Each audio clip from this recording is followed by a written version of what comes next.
Chairman. Commissioner Bolin. Present. Commissioner Bacon. Present.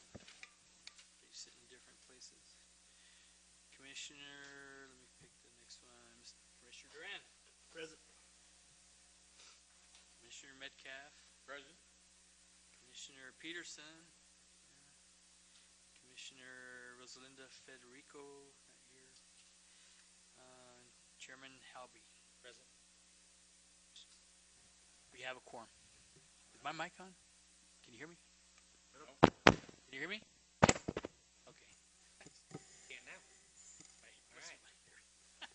I can't hear. All right. First item, approval of minutes, February 10th, 2021. Chairman Halby, I move that the minutes be approved as printed and distributed. I second it. All in favor? Aye. Aye. All right. Old business, we don't have any. So we'll move on to new business.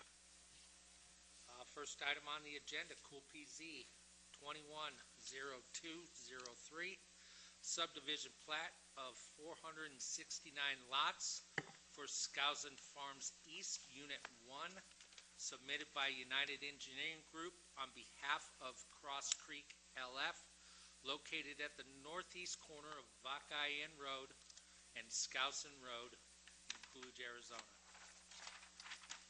Parcel 209-17004A. Rick Lopez. Chairman, Commissioners, welcome. This is a plat.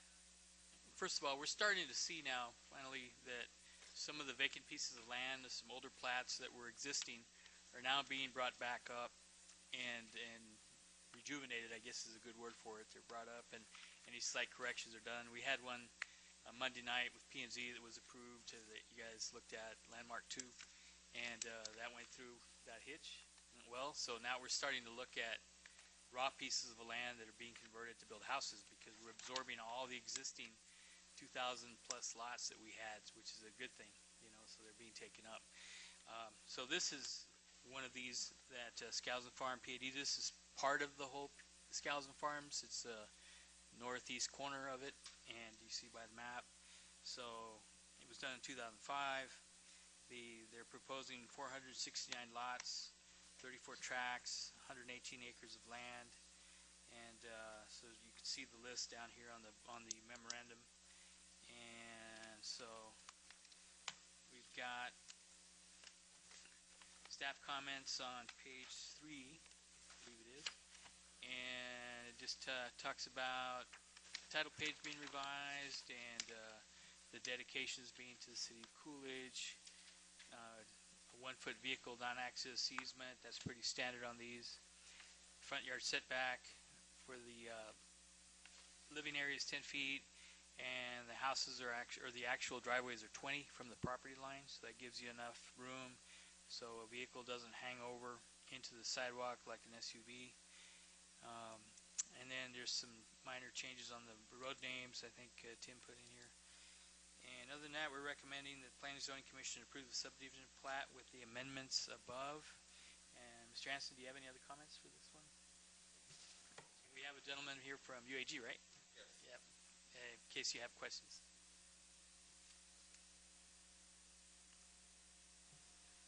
So is this all the land from the existing fence on the east side over to Skousen Road? Yes. Commissioner Bolin, it is from the western boundary of Cross Creek, and it does go all the way to Skousen Road, except for the hard northeast corner. Commercial. You kind of see it a little better up here. So this is the intersection, and the purple areas are designated commercial corners in the PAD. This orange area immediately adjacent to it is set aside for multifamily, so it won't actually hit that intersection, but you got about a quarter-mile spread where it touches Vaki and Skousen for this particular subdivision with, I think there's one entrance off of Skousen and 2 off of Vaki.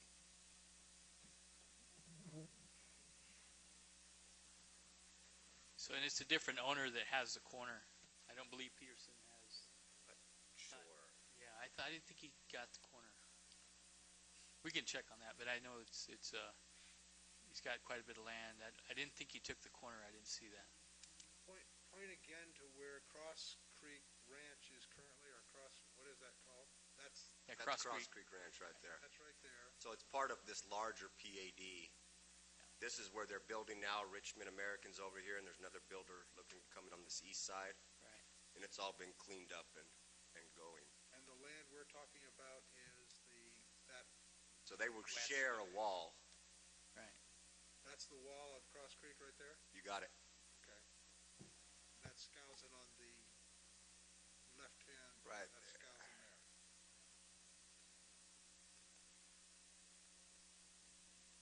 So on this plat itself, as part of the larger PAD, the main connection road on Skousen, right around here, there'll be a continuation for the PAD that brings over this single-family area on the west side.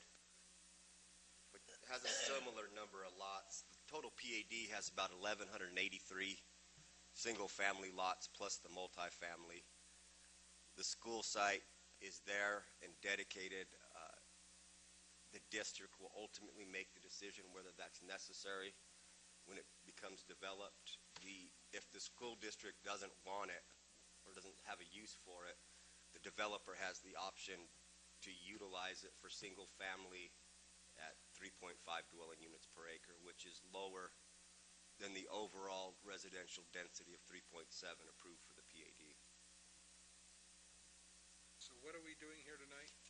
Tonight we are recommending approval of a final plat to be forwarded to council, allowing them to either bond for improvements or make the improvements and record the plat and get it ready to actually sell lots, get all the streets, the sewer, water, landscaping, all that kind of stuff in. There was a lot of activity on the water and all that with Arizona Water. They've been working on this for quite a while. As soon as they started on Cross Creek, that whole area was being worked on for water solutions, and their sewer line was replaced a while back. So there's a lot of background work that's already been done for that whole area. This plat looks much like it did the first time it went through. Some things have been adjusted, mostly on Skousen and Vaki, I think, to accommodate for our transportation plan and maybe some changes in right-of-way width, but it still meets all the requirements for the PAD. The setbacks are laid out in the PAD. We have a 15-inch sewer line running down Vaki, and I think at Skousen where it turns south it goes to 18-inch, but don't quote me on that. Lift station. It's got capacity, according to our Public Works Director, to handle the line itself does, and they actually have some improvement plans in that are being reviewed in-house right now so that they can get What going. is the normal setback? You say no more than 3 lots in a row should have a 10-foot setback. What's the normal? So, 20 foot.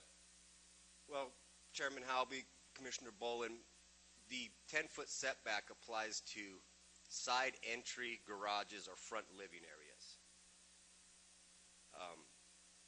If you have a front-loaded garage like you traditionally see, it's 20 foot to that garage door, so your driveway is 20 feet. The front living area can be within 10, or a side entry garage can be 10. The stipulation we put in there, which we added to Landmark 2 last month, was that 10-foot cannot be utilized on corner lots, and there can be no more than 3 lots in a row that have them, so you can't load a street with that. It's just kind of Breaks the street. it's not unique to us, but it breaks it up and adds some variety to the neighborhood. We've discussed the conditions with the applicant, and they didn't really have any issues with them.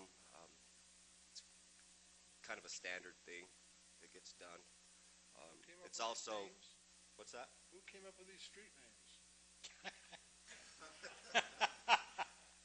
I don't know who originally came up with them, but my changes are based on the continuation of the roadway alignments and Coolidge's addresses grid If you can't see it on this exhibit, but these road names are based on basically what they line up with in Cross Creek. If you go into the more southern ones and you see Hopi and Toltec and Aztec, and you go into the subdivisions to the east, like Coda Ranch or Hohokam Estates, you will find those names there also. The city is broken down into 100-block grids north and south, and majority of these things have a roadway alignment assigned to them. So for consistency, I'm not sure 911 I can and pronounce some of the names, and I'm going to be expected to sell these things someday. You Well- can pronounce them. And I can't pronounce the name of the street. Pelayo and The change. Bartolo. I'm sorry. perhaps you need to download a Duolingo app or something like that. I see. I have to learn another foreign Paleo. language to get Google one. can help. It's paleo. Paleo, thank you.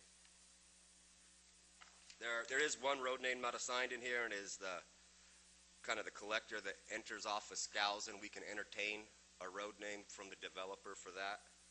It was originally, it's shown on the plat as Northern Avenue, but Northern's way Northern south. Avenue is down here. Well, here it bends, which is screwy, Rick but Miller Avenue? Northern. Rick Miller Avenue? We are prepared to entertain suggestions That wasn't one. from the developer, with the right to veto, I guess. But I'd rather see it traditionally, you see like a name from the Heartland Loop would be an example within Heartland Ranch. So, I mean, Skousen Farms Park was kind of screwy with Skousen Road, but we can discuss some options and get it cleared up prior to the plat being approved and recorded. So I got a couple questions. Shoot. First one I have is the lift station at Heartland. So the plan is to utilize the existing sewer and utilize the current lift station at Heartland. Correct. With all of the new construction going in and all of these lots that were at one time vacant and now are becoming populated, can that lift station handle it? Chairman And Halby, why put another 400 on that same system? Chairman Halby, I don't know the answer to that because I don't know how that was designed. I do know the line capacity. And I'm just Is reading adequate. through this Yeah. Slug Farms narrative. Mr. Chair, if I can, I know that Matt Rencher, our city engineer, has been looking at all the line capacities throughout the city, including the lift station. So if there was an issue with this one, he would have brought it up. It's designed to carry more than just the 400 lots. Okay. And so he, we've been looking at him throughout the city. Well, we're increasing in lot size. Oh, sure, yeah. Correct. But when these lines were put in, they were oversized to handle. In fact, that's an issue we have. We need more. Actually, we need more flow on some of the lines. That's why we're getting some odors over in the sewer plant, because of the line that comes out from Martin Valley back. It's a forced main, but it's too large, and we need more flow. So I don't believe that would be an issue here as far as the capacity. We've looked at different areas of the city, and so far we're fine with everything that's happening.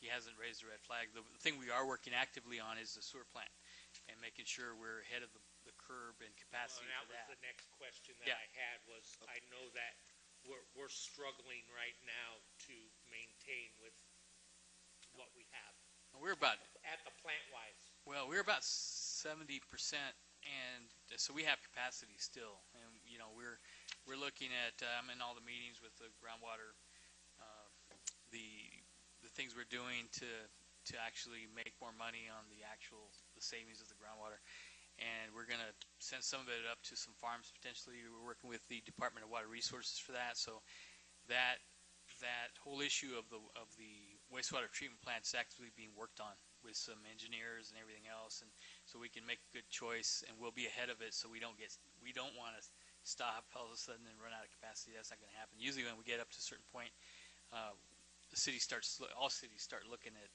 where the capacity is going to come from. We already have a plan in place actually to build a facility that's pretty old. Well, But that's what I was alluding to. Yeah, and it's It's that time. yeah, it's a different, and it's not going to be that plant because it's outdated. It's too expensive, too big, and we don't need it. So we've looked at other models that'll work just fine that don't cost as much, and we've seen some EPCOR ones up in Goodyear and West Valley. So I think Matt Rencher was out there with some engineers today or yesterday, and they're still working on all that, including the issue with the addressing any odors, that kind of thing. They're taking steps to do that. So I hope that helps. Chairman Halby, kind of elaborate on the sewer thing. Our plant right now is running at peak capacity around 750,000 gallons a day with a 2 million gallon a day capacity. So we got some left. We've done some initial calculations based on what's platted now, subtracting what's already putting in, like the developed areas of Heartland, and the remaining lot counts, and there's a factor you apply for flow rates per lot and extrapolate from there. Everything platted, if it all built out, we get to about 1.5 million, which is kind of close for comfort, and there's some other things in there, but as Director Lopez says, we are looking at upsizing that. When this lift station and these lines went in initially, all this stuff was happening at the same time, so that was looked at for design capacity, and what the lines have the capacity, if the lift station itself needs to be upsized, it's more the pump than the lines. The lines are adequate. This is something that's probably going to happen for Landmark 2 and then 3 and 4 and all those. They are going to, I think their plan is to tap into the lift station at the south end of McClellan Meadows, and they are going to have to upsize the lift station to handle the flow, but the lines themselves coming out of there are adequate. And again, that's kind of what I was asking, is this something that they would do, is upgrade that lift station? If a development triggers the need, they are generally required to pay for it. The one at McClellan, if it has to be upsized, it's not going to be on the city's dime, it's going to be on the developer's dime, much like the road improvements and all those kinds of things. And we collect impact fees for all that too. So we're collecting impact fees. We have a pretty decent. I can't quote you the number, but it's a pretty good amount that's in the impact fees for wastewater treatment. So we could use that. We have that money to expand the plant if we need to, and then we also have WIFA we can go to for. We've all looked at loans and different things and the impact fees to upgrade if we need to. So like I said, that's an ongoing effort. So as Tim said, these lines were looked at already. Matt Rencher looked at it, including the lift station. So he was comfortable with everything that's going in. So we feel confident that that's fine. From a city standpoint, operationally and financially, it's preferable to upsize a lift station rather than build additional ones.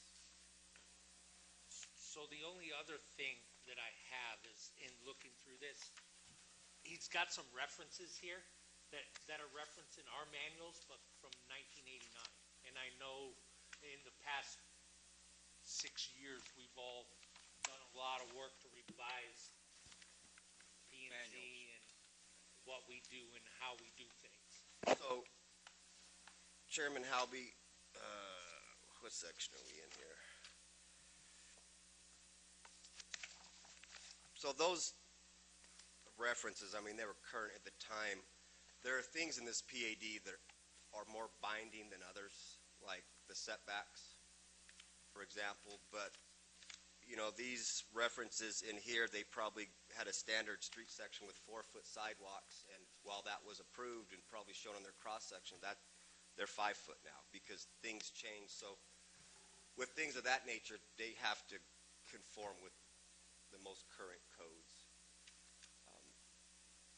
But their densities, their setbacks, and things of that nature is bound by the PAD. Some of the road stuff and improvements can be overridden by our comprehensive transportation plan or industry standards, life and safety, that have changed since this happened. I mean, it's not approved for, the references aren't approved forever.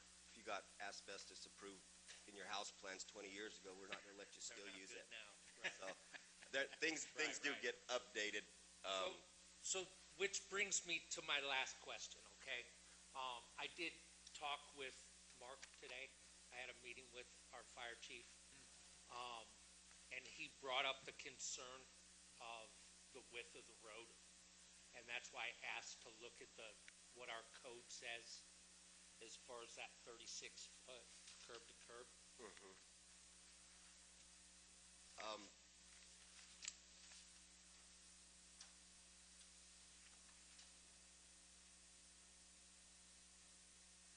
I can't read that.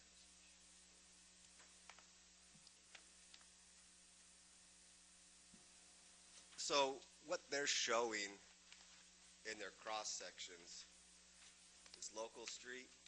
This is standard within town. But I do see what the subdivision regulations said that you showed out. I don't know the answer of what trumps what.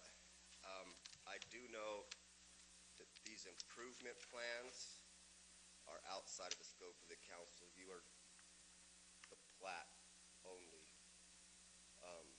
Setbacks, kind of layout, open space, and some of those things may be where some of the roads go, but the development standard of the roads is more of an engineering function and laid out by our comprehensive transportation plan that was adopted by city council, which may have conflicts with the subdivision regulations. Apparently. I just know that where some of us live, getting through with emergency vehicles is very tough. I've seen very close near misses because the streets are so narrow and we have young drivers that are just learning to drive. In fact, I seen one yesterday with my neighbor's kids. It wasn't good. I just want to make sure that there's enough room for emergency vehicles to get down the roads. Chairman Halby, We don't create a situation like we have. I completely understand your concern. Some of the subdivisions built during the last boom have less than what this is showing, which that gets pretty narrow when you have cars on both sides. And speaking for Tim Hansen personally, I say you could lose 5 foot of sidewalk and put 5 more foot of pavement, but that is not a city view, I will clarify, or a policy. Did you catch that back there? You said if it was up to you. It's not. It's not. It is not, and chairman and commissioners, all due respect, it's not up to you either. No, we got that. Well, But, However, you can lobby your representatives and council members. And Mr. Chair, if you recall, in Heartland even, they're not supposed to park in the street unless it's only for a short term, and then in the past, they used to enforce that by sending an actual wrecker down the street to pick up cars. So I don't know if they'll do that again someday if it gets pretty bad, but they've done that before. So That's an HOA regulation and not a city. That's the HOA, right?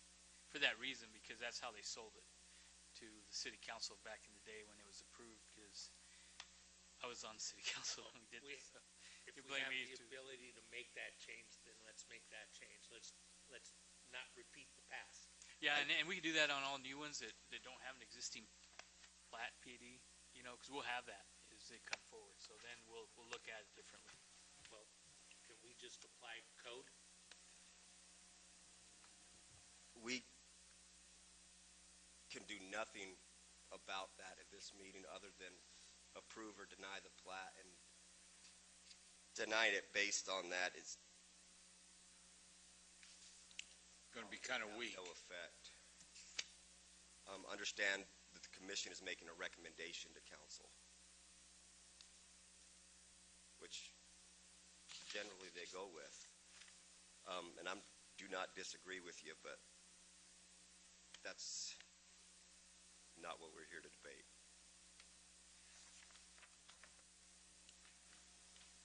So they still have to obtain signatures for this, correct? Yes, all plats must be signed by a bunch of different people outlined, I think, in Section 3 of the subdivision code.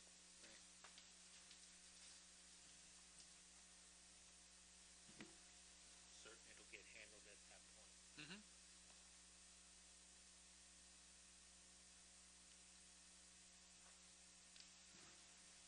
All right. Any other questions?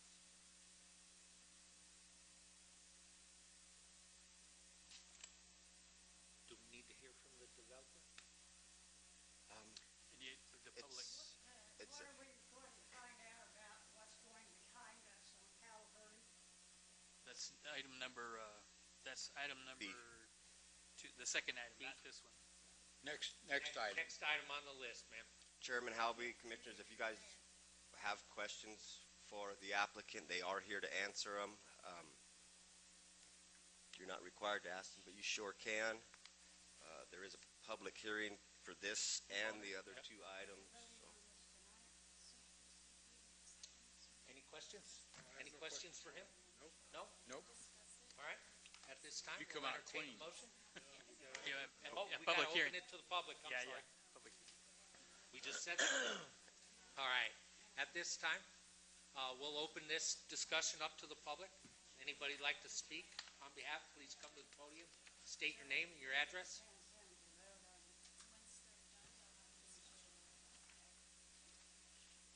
No? Okay, we'll close the public hearing and entertain a motion. Mr. Chairman, I move that we approve Cool PZ 21-0203. I'll second. All in favor? Aye. Aye.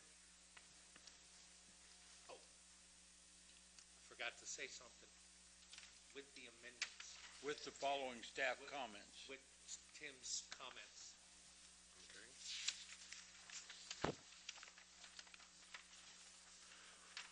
The motion I made was to include the staff comments required on page 3, items 1 through 5.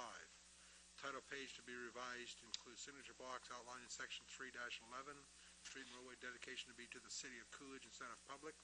Lots on the northern and eastern perimeter should have a 1-foot vehicle non-access easement added to the rear lot line. The front yard setback of 10 feet for living area and side entry garage should have the following restrictions. 1, should not be allowed on corner lots. 2, should not be more than 3 lots in a row. Should have that 10-foot front setback. 5, road names shall be changed to conform with the City of Coolidge addressing scheme as shown below. Thank you.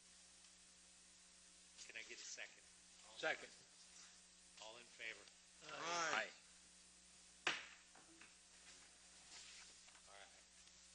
Thanks, Ken. Yep. All right.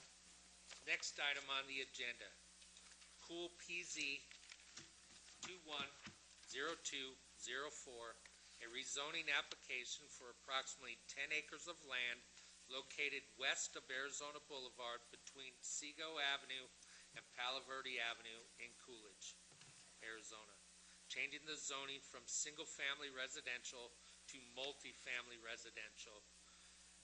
Parcel number 204-110400. Mr. Chairman, I'm going to recluse myself from this. Thank you, sir. Director Lopez? Mr. Chairman, Commissioners, this property was annexed into the city back in 1972, so it's been in a while. And it's currently single-family zoning R1.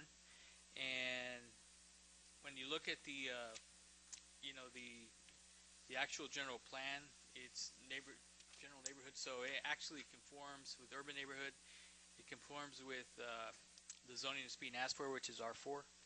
And so this is just the first step in the rezoning. They'll develop this site. They'll need to come back with an actual site plan and a design and all that, where you'll get to see how it's being developed, and there'll be another opportunity for the public to speak on this. So all the people were notified within 300 feet of the property, At this point, I'm not aware of any comments we received for or against it up to now. Yeah, and that's before this meeting. So apparently we have some here. So today. this is just a rezone from R1 to R4. Correct, Mr. Chairman. Yeah, they'll still have to come back in with a site plan and go through you for that. That's where a lot of the discussion about any sort of buffers and anything like that takes place, as has happened before, with this kind of development. Right. But there certainly seems to be a need for the multifamily in the city. What's being developed, it's hard to get a rental. The costs are very high, so we see a need in the city from what the city's standpoint, staff standpoint. So we're recommending approval of the rezoning applications on the grounds that the zoning is appropriate and for the proposed development on the site. And we'll answer any questions you may have or the public may have.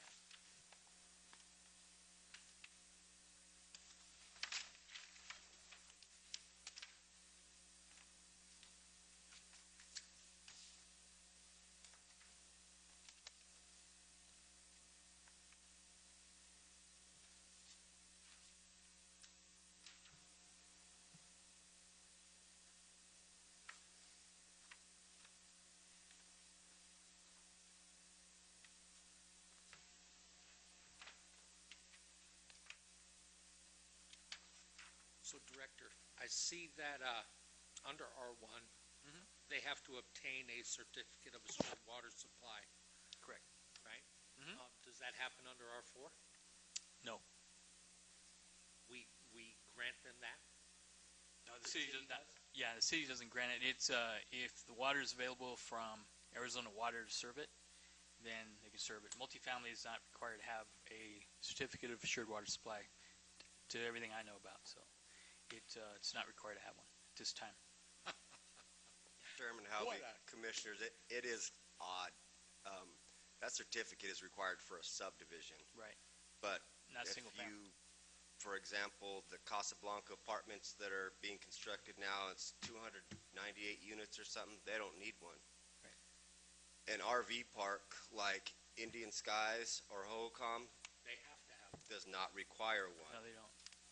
If they were to lot that out and sell those lots, now they need one. But it's a park where they rent Gotcha. spaces.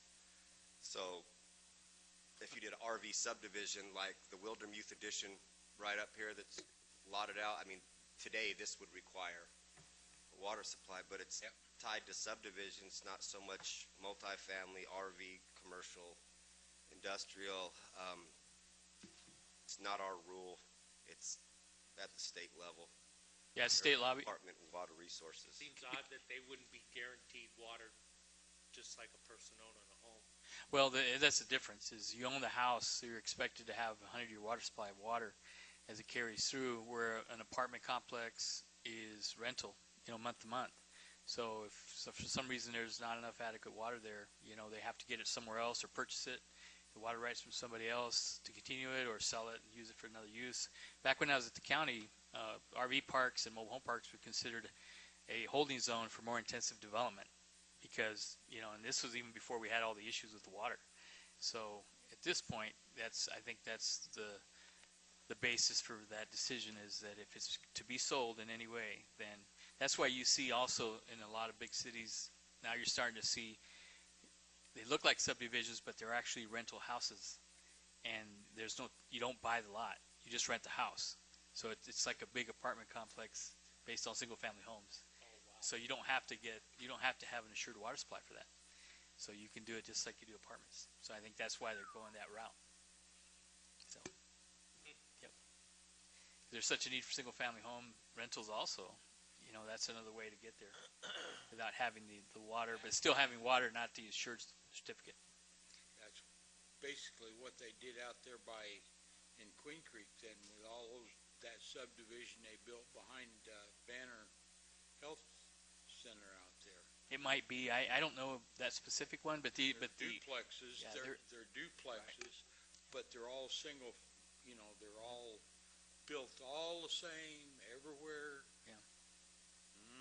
It might be this, if there's no ownership opportunity there, then that could be the case, yeah.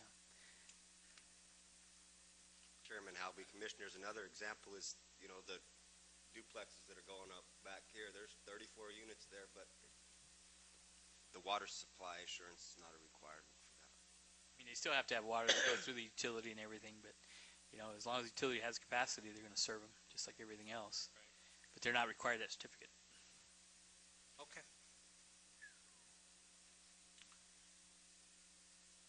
Any questions? No. All right. At this time, we'll open it to the public. If anybody'd like to comment on this. Ma'am, if you want to comment on this, ma'am, on Palo Verde, this is the one. Now is the time, ma'am. Please come to the podium, state your name. Let us. Ma'am, if you'd like to step to the podium, please come to the podium, state your name and address. Well, I'm Pauline McMillan. This is, The microphone, ma'am. you read this. I am Mrs. Thomas McMillan, Pauline, and I am at 618 West Palo Verde on the right-hand side of Palo Verde. 7th house on the right-hand side. I understand that is right where this starts, at the beginning of my property. Now, You're about one house in. pardon me? You're about one house in from where it starts.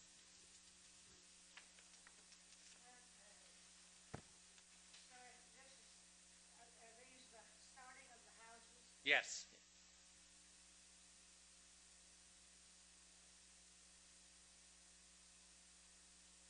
That's on the south side. Pardon? That's on the south side of Palo Verde. You need on the north. Well, the street runs this way, Yeah. so why is the man, if it, This is Arizona Boulevard here. oh, okay, you got the man turn, okay. Where did you say it is? Well, that's. Yeah, that's it. I'm on that side of the highway. This is Arizona Boulevard going south. Well, like I said, you got the road in the wrong place. Okay, so then I would be the 7th house on that side, according to your map, yes. Now, If you'll step back to the podium now. well, this is actually a lot. 1, 2, 3, 4, 5, 6, 7. Ma'am, if you could step back to the podium, please. Because it's recorded.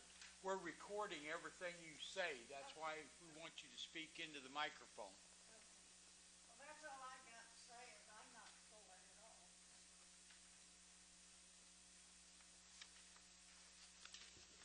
All I have to say is I am not for apartments. Housing would be fine. Apartments are out.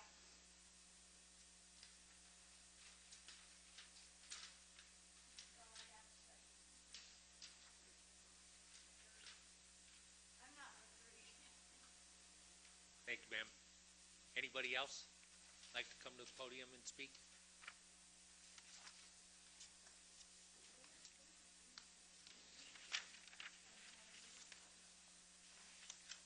I'm Paul Slater. I'm one of the owners of the parcel, so I just asked for a point of clarification, understanding of the process. If someone objects, as it seems to what has occurred, what is now the process?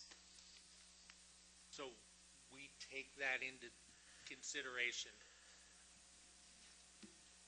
And so I guess the question then is, if the property qualifies legally for a particular use, any objection, does that cause the property to no longer be able to be utilized for that purpose, or does the legal procedure and the legal utilization of the property allow it to go forward? So I'm asking for a point of clarification to understand. It does. Okay. It does.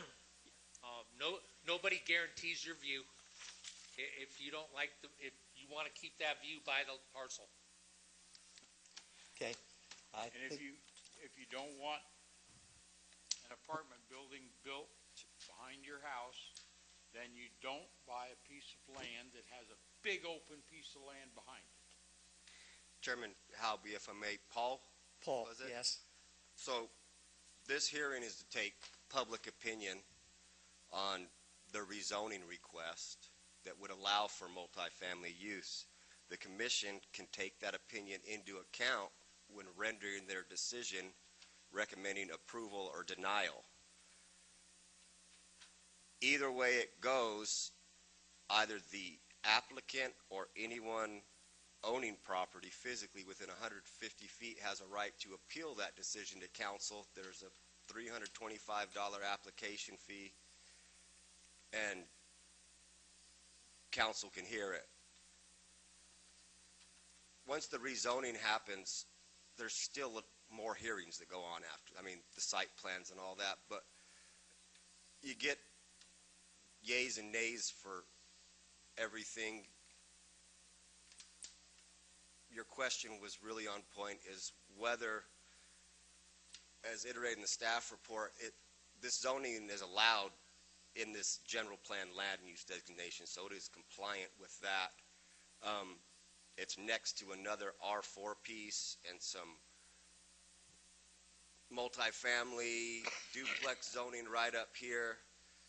So it is in line with the area, and so staff recommends approval because it meets all the requirements, and commission ultimately makes the recommendation based on compliance and public comment. And Mr. Chair, if I may, in the past, what's happened, the zoning gets approved or denied, but if it's approved, then what happens is when they come back for the site plan, that's when any issues with the neighbors and, the buffers that are discussed, where if they don't want a two-story looking down on a house, maybe the first row of apartments are single story, then they step up.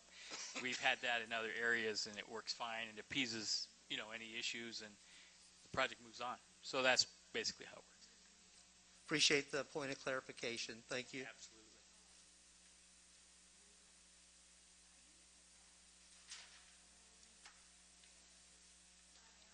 So my name's Logan Wildermuth. I have property on 721 West Coolidge Avenue and also on Kachina, which backs the back part. And the only question I have, it's probably irrelevant here, is does access have anything to do with having apartments back there?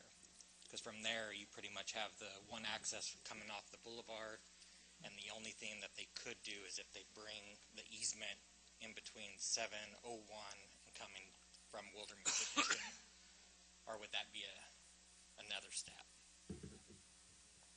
Chairman Halby, if I may, Mr. Wildermuth, access, they have to have access to the site. But you have to have multiple so accesses, Seago right? it dead ends here. This is dedicated city property. This stuff over here, this is city land. Correct. And so it touches that corner. There may have to be additional required, but access and circulation and those things, some of the number of access points and where they are get dictated by number of units and availability of services. Seago could conceivably be extended out here, and they could have 2 drive accesses onto Seago. But even if you do 2 drive accesses, you're still going one. So if you have a hang-up, you're Correct. still tracking them. So I could have 3 accesses off of one road, and you still have the one access. no, Mr. Wildermuth, you're right, but it's really more of a site plan thing. That's what I Yeah. was getting at. But I mean, it's a relevant thing to think about, but there's ways to solve it. okay. But until a plan is developed and you figured out what it's going to require, Okay, and then by your guys' opinion, you might not be able to ask it because this is one of the first ones. Going from single to multi, which is apartments, would that almost mean there's going to be double the traffic, or no, does that? it's hard to say. There's some projects, depending on the scale, the Public Works Director may order a traffic study to Figure see that what out. improvements are warranted. You're not going to see a traffic light at Arizona Boulevard here, Correct. but some things like this trigger a turn lane. This is unlikely to do that. Okay. But those are really more towards the site plan and engineering review process. ADOT may or may not weigh in. It's pretty far off that road.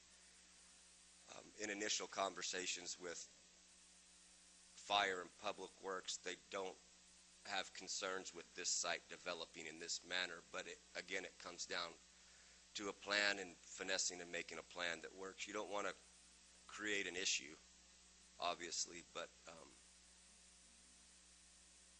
one of those things you don't know till you start working it out, but you don't Exactly. spend that money till you know if you can. All right. Well, then I'll just put my voice in that I would vote no against it.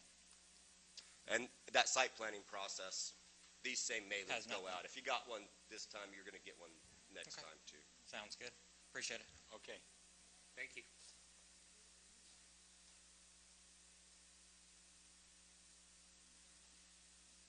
Anybody else would like to step to the podium and speak on this item?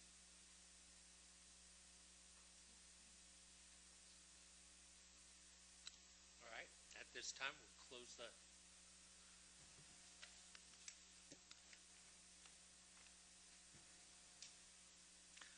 our public hearing, and we'll entertain a motion. Chairman Helby, I move that we approve Cool PZ 2102-04 as presented. And there was no amendment presented, so we just approve it as presented. I'll second. All in favor? Aye. Aye. All right. Motion carried. All right. Third item on the agenda, Cool PZ 210205, rezoning application for approximately 4.75 acres of land located at the northeast corner of State Route 87 and Randolph Road in Coolidge, Arizona, changing the zoning from agricultural to general industrial I-2, parcel number 401-21013Q and 401-21013R. Rec Lopez. Mr. Chairman, Commissioners, this property you'll recognize it's directly north of Stinger Bridge and Iron, and they have some things out there. What they want to do with this is actually create a receiving yard, I believe it is. We have a gentleman representing Stinger here, Michael Tucker, if you'd like to hear from him. Describe this. The zoning actually is supported by our general plan. It's I-2. It would create I-2 zoning along this corridor. If you know, out in that area, we have heavy industrial both sides of the track out there, and we have. There used to be a house on this property a while back, a farmhouse. It was torn down quite a few years ago and purchased out. Only had one call from Brighton Village across the street. They just wanted to know what was going on. I told them what it was, and they were, oh, okay, that's all. We're just curious. They didn't have any complaints or any issues with it. So,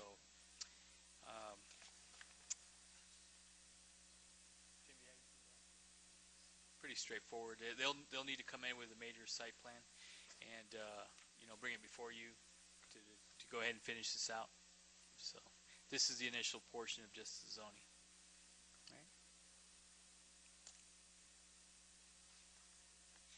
They're a great, just to add, they're a great asset to the city. They provide a lot of employment.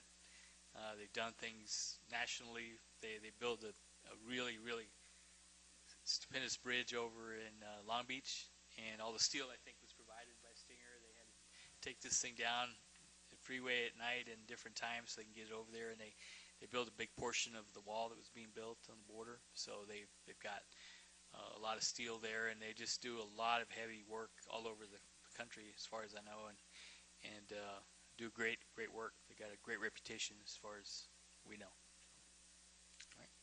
Mr. Chairman, this property already seems to be being used for industrial purposes. Yeah. It's been where they've been storing the wall parts and where they've been storing a lot of semi-truck flatbeds to haul it with, and it seems like this has been used this way for more than a year. There's no problem with them doing that prior to getting it zoned properly? Or now they're going to start putting full buildings on that property? Is that what they're doing?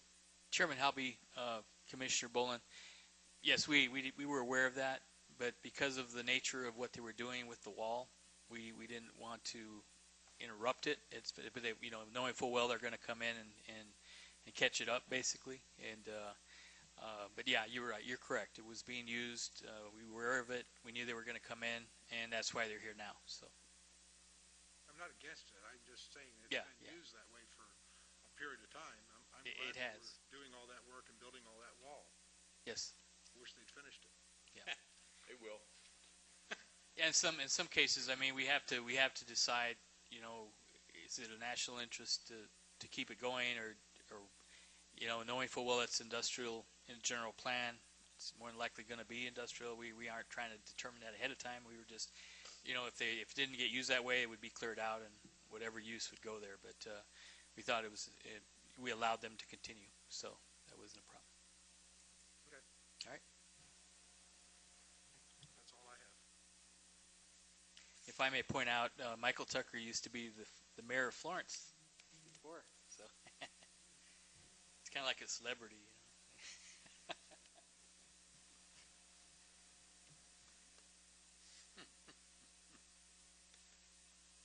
All right. Tim and I will answer any questions you may have. Any other questions? Mr. Tucker. All right. At this time, we'll turn it over to the public. Open it up. Anybody like to speak? Please come to the podium. No takers. All right. We'll close the public hearing, and I'll entertain a motion. I move we approve Cool PZ 21-0205 as requested. Second? I'll second. All in favor? Aye. Aye. All right. Now the juicy stuff. Tell us what's going on, Gilbert. Well, I can tell you some of it. There's a lot going on. We got some, Cross Creek. There's another builder going across to the east side that's looking at that. They haven't submitted their plans yet, right? I don't think we have that yet. But it's a different builder. We'd like to see different diversity, so we're looking at that. And that's moving forward. The council approved Landmark 2 that you approved before. They did that Monday night, and it went through pretty well without a hitch. We've been working closely with Nikola. They're moving forward with everything. They've gone vertical. They're start going vertical on building 100 now, which is kind of the battery room. We've been having some pretty good sized meetings just to make sure everything's moving forward properly, and it's just common for large building like that where we're looking at everything and they have questions that come up, and between Stantec, ourselves, and the State Fire Marshal, we deal with it and they move on. So there's been some pretty decent press about Nikola, and which is good. So we're seeing that, and There was some bad press too. there was before, and but when you go out there and you see, there's a lot of drones flying out there that go out there and fly.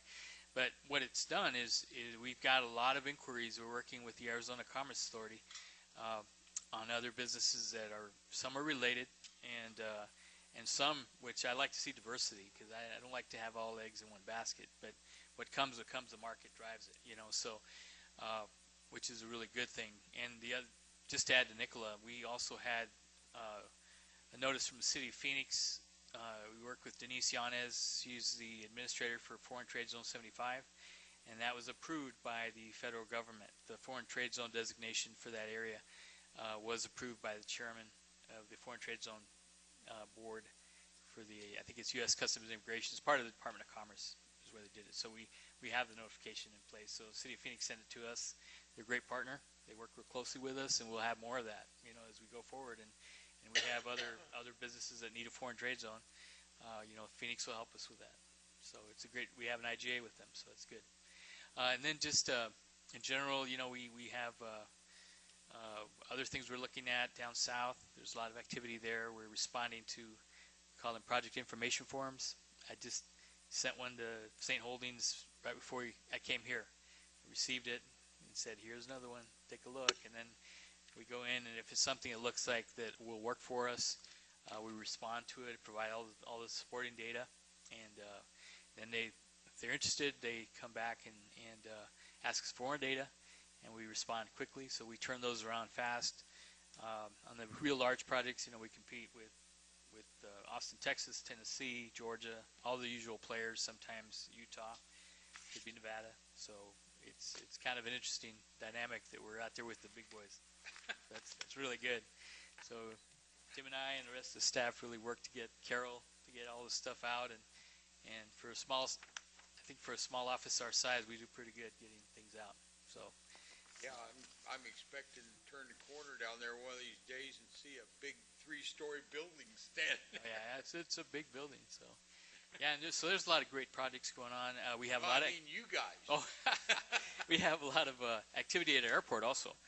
We're looking at different things. I know some of like Lucid's, some people are renting things out there, just temporary, which is good. And then we have some other interested parties that are looking at it for some manufacturing potentially. So we're still in the budget to increase the power out there next year, so that's good. And so all that's moving forward. And let's see what else.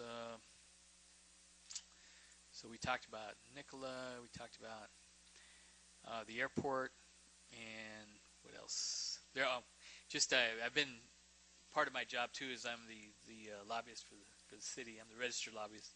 So we've been dealing a lot with the legislature and any rules and regulations that may inhibit business. So we're very active to make sure that doesn't happen. So we lobby closely with Senator Shope, and he's very supportive of our efforts with the airport and everything else. So I text him, say, Senator Shope, this bill is bad for us, and bad for our airport, bad for this.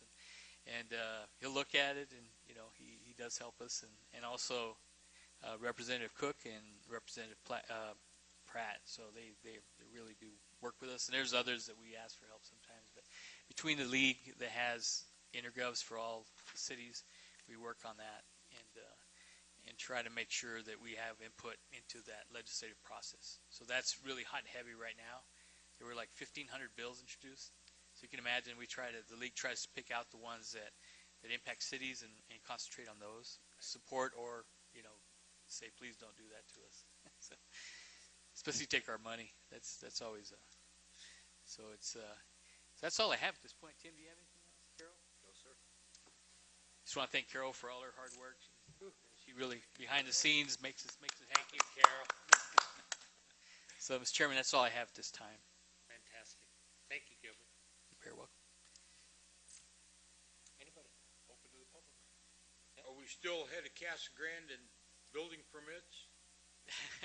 That was in January. We haven't seen our February numbers yet. So we'll see. Yeah, we were slightly ahead of Casa Grande, the number of permits issued. I think we're at 120. Yeah.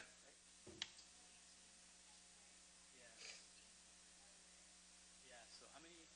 80. So 80. So it fluctuates. So it depends on. These guys have stacks on their desks that we issue out. It's a lot of work. Just needed a couple extra days in February. No. I'm not positive there is a desk in my office. Yeah. Yeah, we go in there. Sometimes we'll run into each other on the weekend. We're like, what are you doing here? We're trying to catch up. No one's smiling on the weekend. It's a quiet time. So. All right. Well, thank you guys. Thank you guys for all you do. No, thank you guys for all your support. At this time, we'll open this meeting up to the public. Anybody like to speak? Please come to the podium. Speak your mind. No takers. Hey, one of these days, careful what you wish for. Yeah. We'll have a room full again. All right. We'll close the hearing to the public. public? I move that we adjourn this meeting. I second it. All in favor? Aye. Let's go home, everybody. Thank you all very much. Appreciate all your hard work.